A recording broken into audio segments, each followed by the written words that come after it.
what's next? What do I like and not so happy about YouTube? YouTube, I love the fact that I can store as many of my videos on their platform as I want. I don't even have to make any of them public, let alone a few of them public. I like that I can post stuff and have people subscribe and people comment and have a free, open place for me to discuss my ideas and others to look at it, watch it, and give their opinions. I love that, we're kind of free, and the whole original idea of YouTube is still there, where everyone can post something, everyone's free, everyone's allowed to do what they want except for copyrighted stuff, which is it's a slippery slope when they're trying to protect themselves from monetary issues.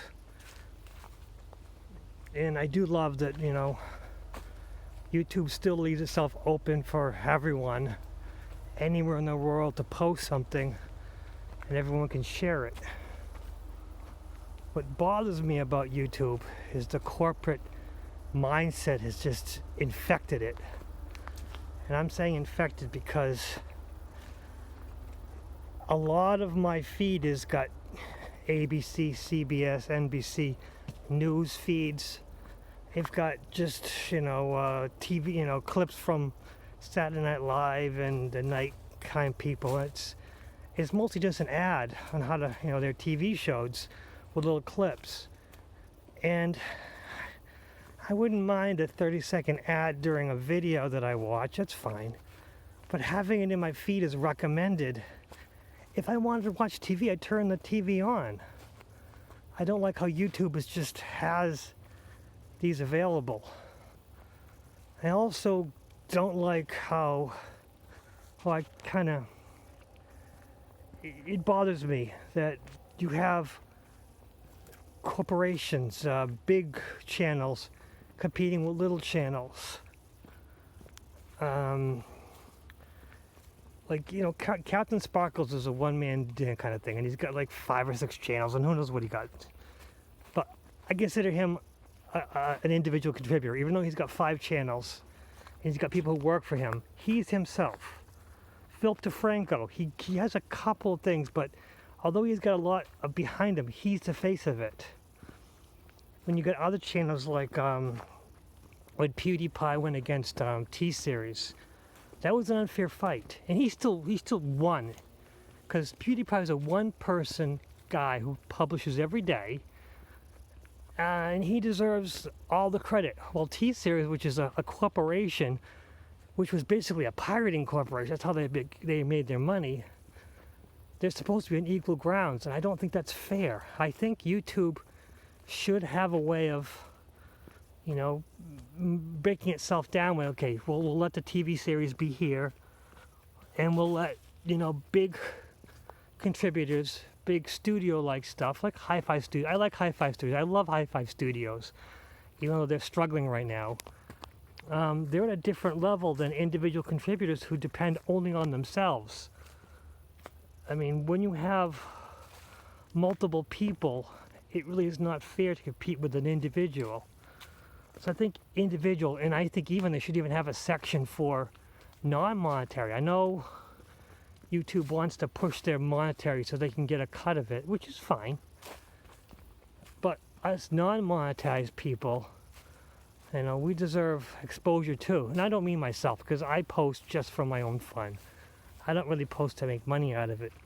But there are other people who are so small that they're non-monetizable, but they produce quality content, and they deserve exposure.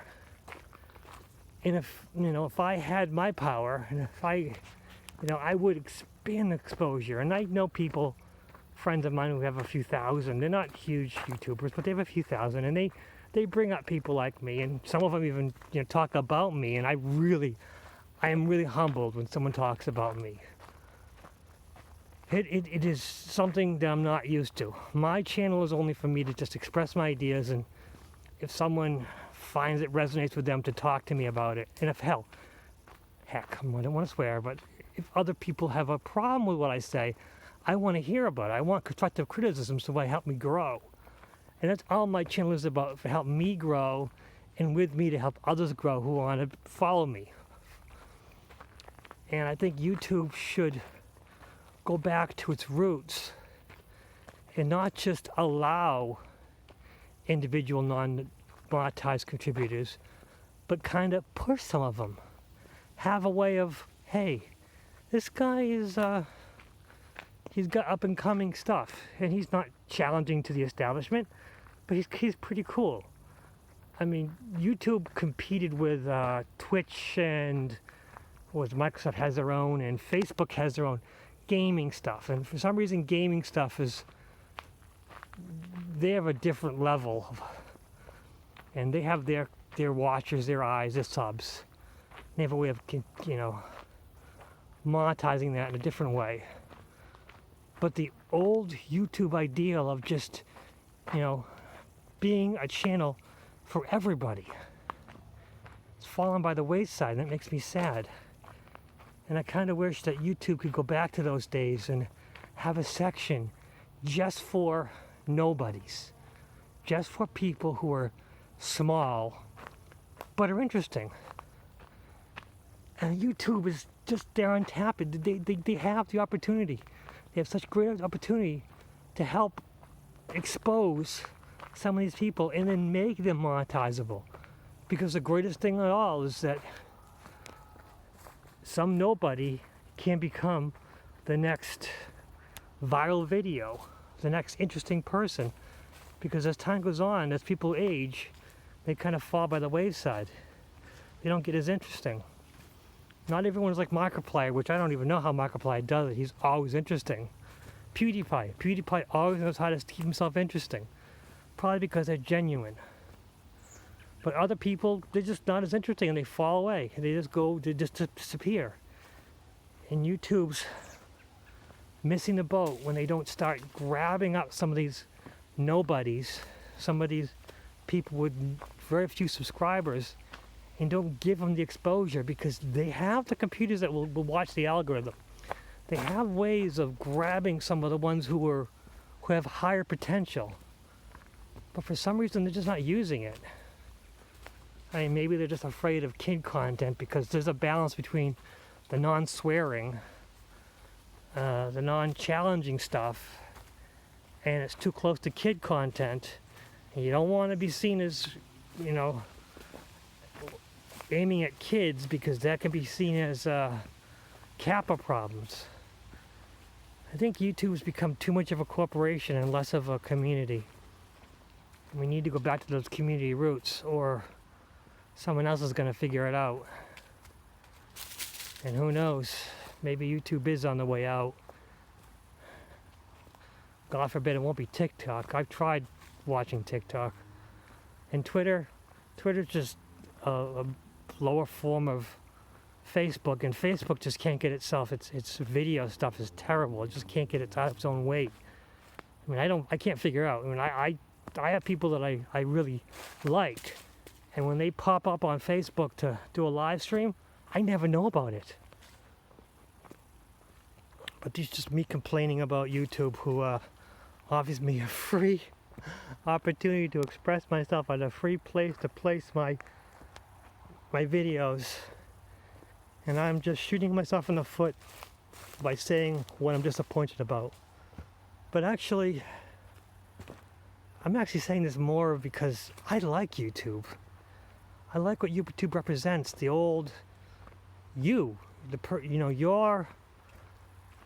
every individual is a contributor. I love that about YouTube, and I'm hoping someday that they can, if not go back to that day 100%, maybe keep 10% of that. Just keep a little section of themselves that'll just constantly exposing interesting individuals, and maybe every so often finding these guys to produce a lot of videos, and they're okay, they're good quality.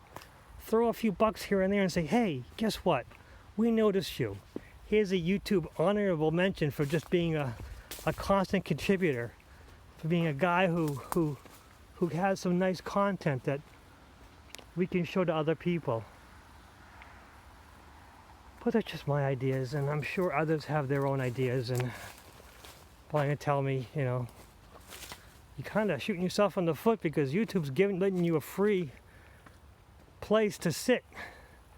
Not like Floatplane, which is charging, you know, people to watch them, and it's, you know, they're not like Facebook, which is just constantly crunching down on their videos.